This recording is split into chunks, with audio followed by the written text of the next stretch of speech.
Welcome to the F Word, a podcast series that examines, excavates, unpicks and reframes forgiveness through the lives of others. I'm Marina Cantacuzino, a journalist from London, founder of the Forgiveness Project charity, and I've built my career investigating how those who face the most complex and devastating things in life find a way through. I'll be talking fortnightly to a guest who's experienced something very difficult or traumatic in their life, but who rather than respond with hate or bitterness has embraced, or at the very least considered, forgiveness as a response to pain.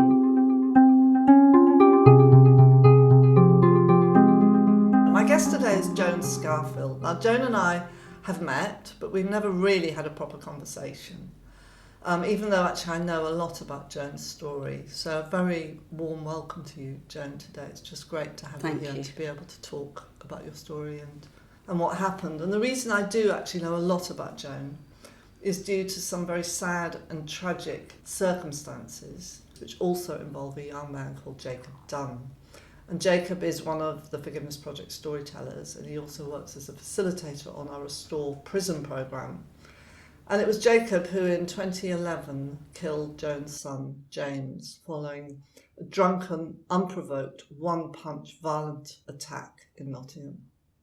So Joan, I think it would be fair, and I really want actually to start today to talk about James. Yeah. To tell us a little bit about who he was, what he was doing, and then perhaps to lead up to what actually happened on that day when he was fatally attacked. Okay. James was my older son of two children. He was a very loving child. But he had a mischievous side and also a very daring nature.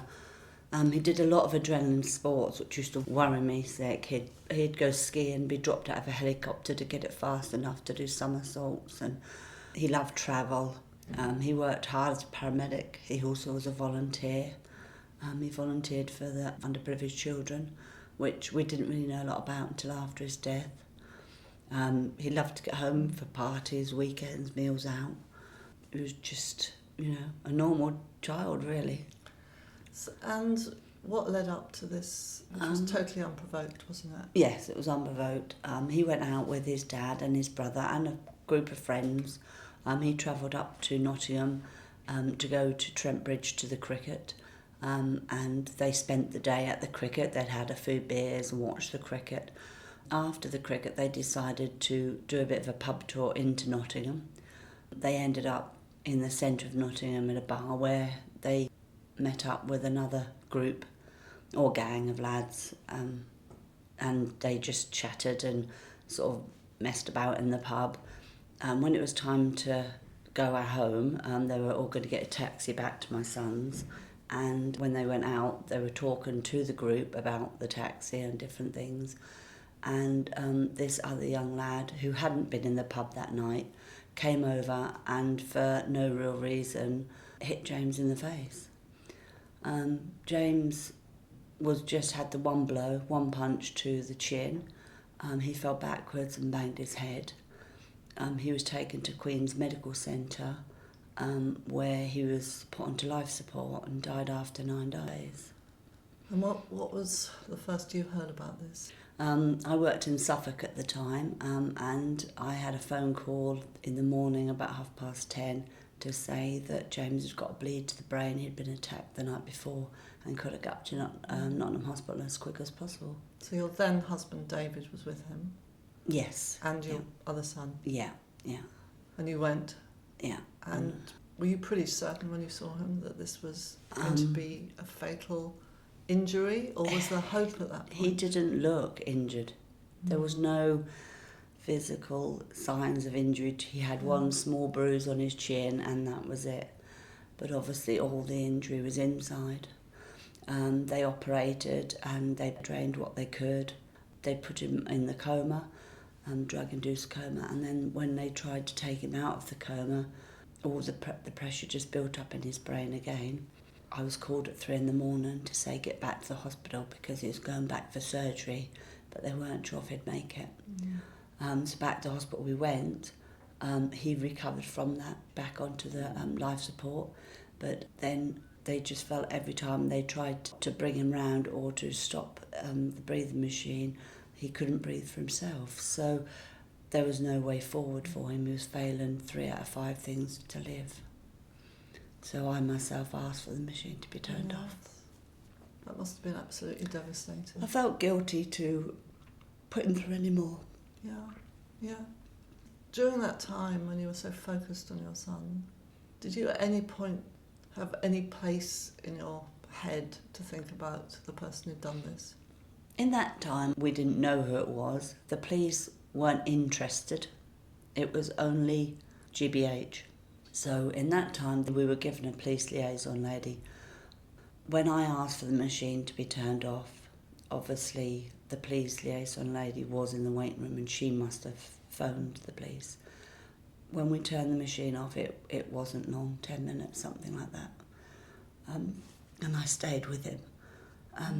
And the minute I walked out of the intensive care to tell the others that he had actually passed away, the homicide team were waiting for me. Right.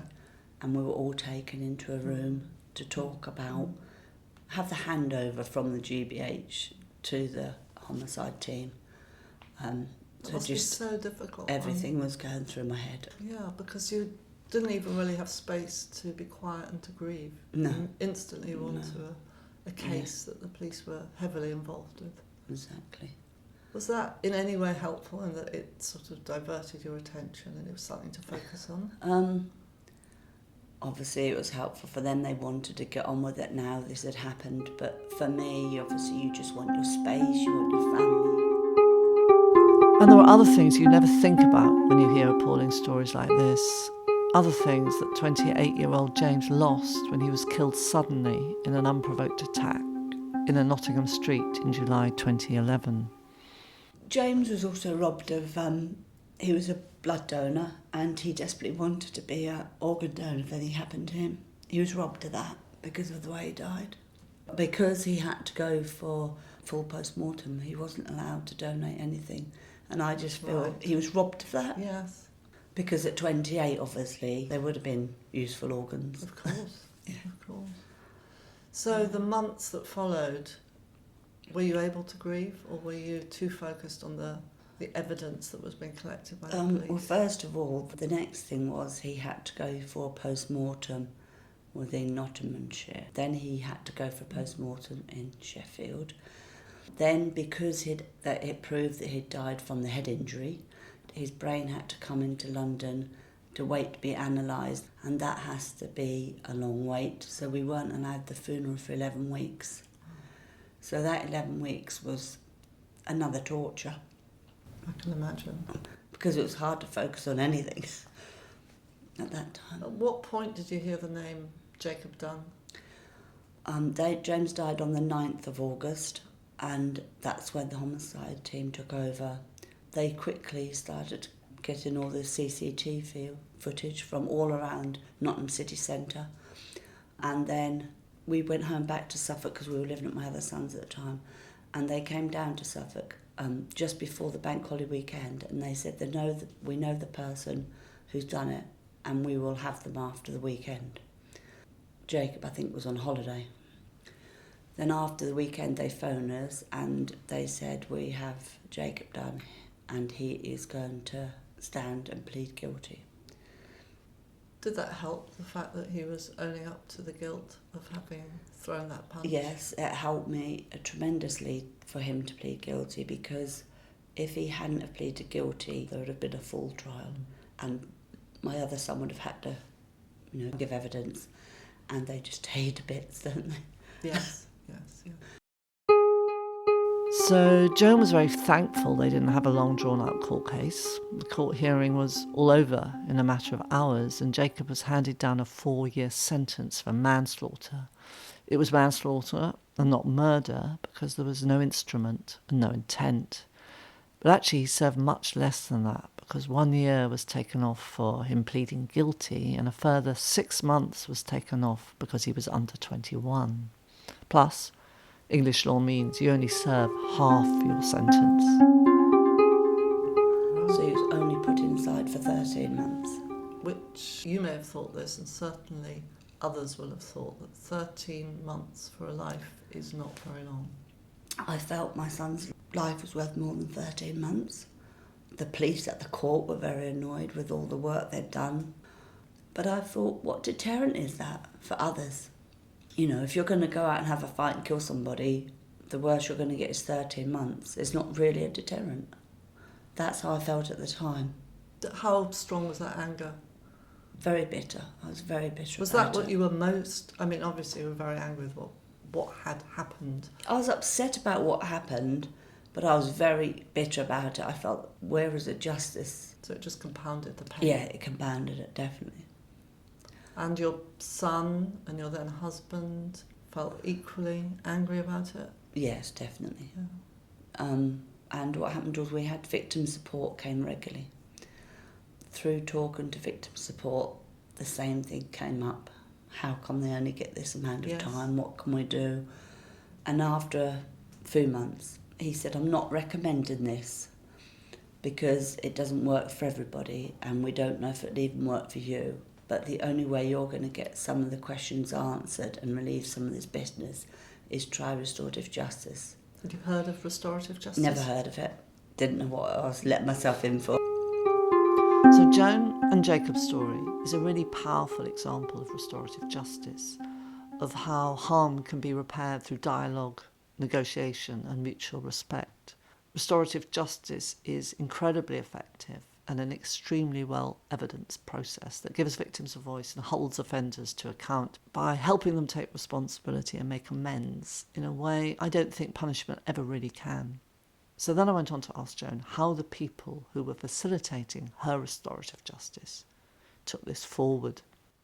They just said that they would contact Jacob. It would have mediation. Jacob would be contacted first of all and see if he'd agreed to answer some questions about the night and about if he'd learned anything from prison. That's what we wanted at the time.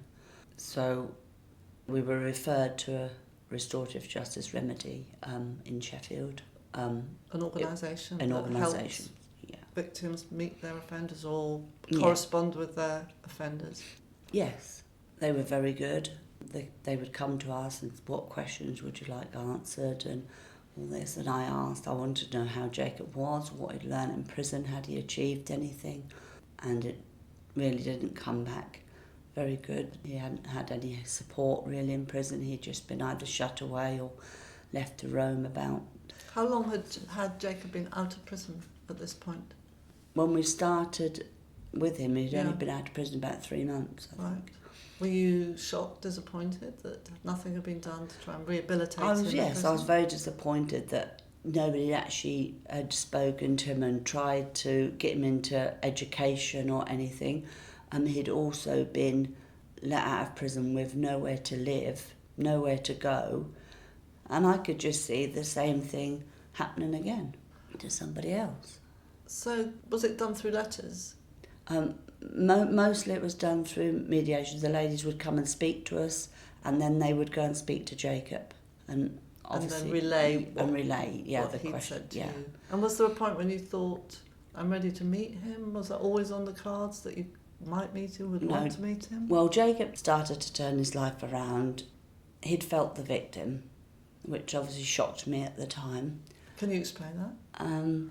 I just couldn't understand why he had felt the victim. In prison? In prison. He felt the victim out of his gang. That his gang hadn't stood by him. They weren't there at the court. They weren't seeing him in prison. And it was just very hard, to understand how he could feel worse than I felt. But actually, I'm not surprised by this. In the Forgiveness Project, we've run a prison programme called Restore for many years. And something I learned early on is that prisoners are often an angry group of people. Angry at society, angry at authority, obviously angry at the people who've hurt them in their childhood, angry at their friends who didn't support them, and even angry at their victims, who some perceive as being to blame for putting them in prison in the first place. So the way we've worked with this anger is by first and foremost asking prisoners to listen to the stories of victims, really in order to build empathy and understanding. which in a way is what happened when Joan and her former husband, David, reached out to Jacob to have their questions answered. So then I went on to ask Joan what was Jacob's reaction to this, and also to the fact that it was his victim's parents asking how he was. He couldn't understand why I cared about what he was going to do, how he could change his life. So with that, he did start, and he got a job packing in a warehouse, and he started his GCSEs. And then we waited till he had a break. He'd done his Access to University course, and that's when we said we'll meet. He felt ready and we felt ready. We didn't want to pressurise him. We felt it was better that he started his journey on education. Then when we decided to meet, it was very hard. So Joan, tell me about that meeting that was so hard. You don't know what you're going to say or how you're going to react at all. Where did it take place? It took place in Suffolk. So Jacob was brought down in a car. So when we left home, I knew Jacob was on his way. Right. Because at the end of the day, he could have just turned around and said, I'm not doing this. Yes. He could have pulled out at any time. We arrived at the building and we were taken into a room, and Jacob was in a different room.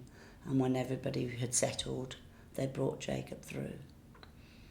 And I think it must have been the hardest thing for him to walk through that door, to see us. Yes, and very hard for both of you. Oh, very hard for both of us, yes.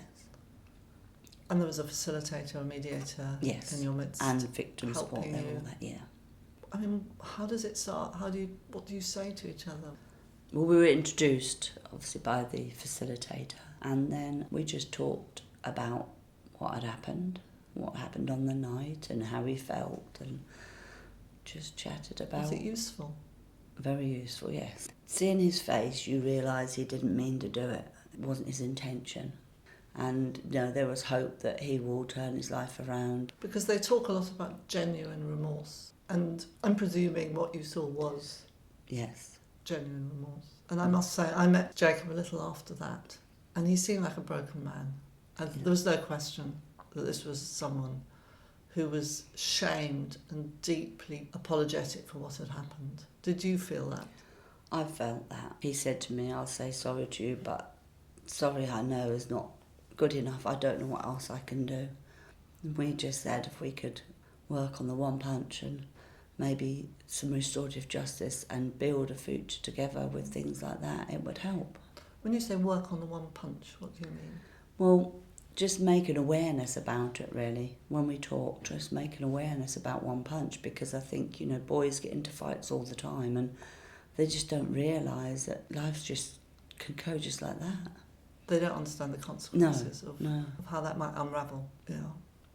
I mean, I've spoken to quite a few people who have had restorative justice meetings, and they often talk about leaving the room feeling a little lighter or sleeping a bit better that night. Yeah, you feel a bit lighter, and I felt more hopeful that Jacob was going to turn around after meeting him. And that meant so much to you, didn't it? Yes, yeah. Can you just unpack that a bit? Why does his rehabilitation and redemption, in a way, help you in your grief? Because he's a good person underneath. We've found the good person. We've given him a way forward with it. He couldn't see a way out of the gang. And I just think if you can do that for one person, it gives you a different hope. It gives you a different outlook. I don't feel bitter anymore about the 14 months. I don't say it's right because I don't think this is a deterrent. But I don't feel bitter about it because I think that we've done more for Jacob than the prison have done. And do you think in some ways, because of what happened, it actually took Jacob down a different path and in a way allowed him to create a positive and more meaningful life for himself? Oh yes, definitely. He says to me, if we hadn't have gone through restorative justice and he'd have done what he'd done and he'd gone through the prison, he would now be dead or in prison again. Because he said you could go in prison and you can steal one bike, you can come out, you can steal 100. He said, because you live off everybody else's negativity. Yeah, I totally get that. I mean, I saw a really interesting play called The Listening Room. I know you saw it as well. Jacob was interviewed for it. It was verbatim theatre. And his character, which is performed by an actor, but speaks exactly Jacob's words, where he describes the difficulty and the loneliness in having the responsibility to you and your family to keep strong and to keep going and to keep positive. Almost like he knows he can't fail. And in that moment, I felt a real empathy for him, actually, that while nothing that you and your family have done has asked him to be like that, it is inevitable.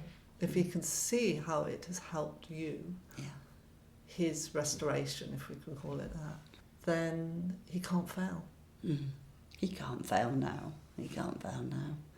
But it's a lonely place in a way. Yes, yeah. Because he can never get away from what he's done. You Oh, sense no, that about I him. know that, yeah. Because when we did the first television programme we done, we filmed it, and we filmed our part, he filmed his part, and then we filmed some together. And then there was all the bit from Restorative Justice, the sort of, not the hype, but everyone was going to be on air soon. I all of a sudden had to phone Restorative Justice and said, are we putting Jacob in danger? You mean... You're putting his face on television to sound like I killed somebody. You don't know what people are out there. Right. The media, Facebook, all these things nowadays are recorded and clipped, and you just don't know. It's true. But I think many people like Jacob, and we work with quite a few, they want to do this as part of the reparation. Yeah. It's not easy. It would be easier to hide. It would probably, for many cases, be easier not to meet, the victim or the family of the victim.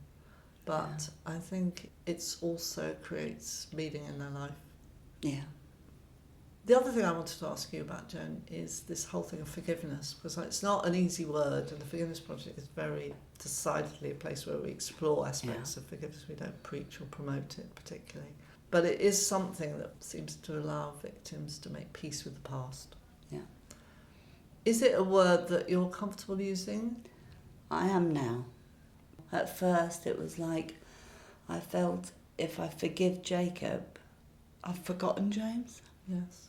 But now I just think Jacob's done so terribly well through, the restorative justice and his own bat of what he's done himself. I just think I forgive him. I know from the times I've met him and the things we've said, there's no way he meant to do it, and I think that's the big difference.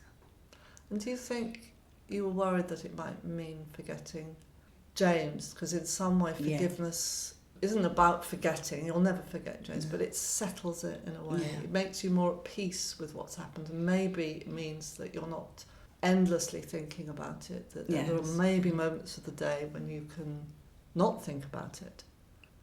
What does it mean, though, to you, forgiveness? Because it does mean so many different things to different people. Letting go is the main thing. Letting go of, for me, the bitterness and stuff I had towards Jacob and the sentence and everything. Letting go of all that and letting him into my life. Like, if Jacob was here now, I would sit next to him and chat to him. If you go out the room, we'll chat about something else. It's not like, I'm meeting him for that and that's it. Or when we first used to meet, people would say, do you want to eat in the other room? Like, well, no. How can I work with him? I understand. But it's very hard to explain to other people. Has anyone been critical of you sort of reaching out in the way that you have? People don't understand it. People say, I could never do it. But I didn't set out to do this. Obviously, it was to start with. It was just to answer questions about the night, and to feel if Jacob, had gone out to really hit somebody, or whether it had, as we know now, that it was just a big mistake. It was for that. It just led from one thing to another, and I'm glad it has. Well, you met him and you saw a human being. Yes. And you connected in some way. Yeah. Are you fond of him, would you say? Yeah, in a way I am, and I always want to know he's okay. I keep in contact with him on Twitter. I don't intrude. When you say you don't intrude, do you think it's important that actually you don't get too involved in his life? Yes, I don't want to get too involved. For him and for you? I think for both of us. We've got to work independently and together when needed. I think we need to do our own things. And Joan, I know today actually would have been James's birthday, wouldn't it? Yes, yeah. and you really wanted to come and talk about him today. Yeah. What do you normally do on his birthday? Try to go to somewhere that he would enjoy, or make it about him in some way, not necessarily his grave. So I just tried to do things on his birthday that he would have liked. And coming here to London, he loved London, so I've had a little treat looking around. Yeah. Well, thank you so much, Joan. No, that's fine. It's really such a pleasure to talk to you, and I'm really glad to have learnt more about James. Thank you for listening to the F Word Podcast. To dig a bit deeper around some of the themes we've talked about, do check out the show notes by going to theforgivenessproject.com/FWordPodcast. And from there you can also explore the Forgiveness Project website, which over the years has collected and shared many more stories of how people have transformed the darkest of situations. I also want to invite you to join the F Word Podcast Facebook group, especially if you have more to discuss or share. Again, to find the link, go to theforgivenessproject.com/FWordPodcast. And finally, all these podcasts have grown out of years of trying to shift the narrative of our time away from one of hate and division towards empathy and understanding. So if you've enjoyed this podcast, please do consider donating even just the smallest amount to help us continue our work. All details of how to do this, again, are on the show notes page of our website. But most of all, I hope you'll join me again. Next time, I'll actually be talking to Jacob Dunne, who will share his story, and by doing so, I'm sure shed light on Joan's story too.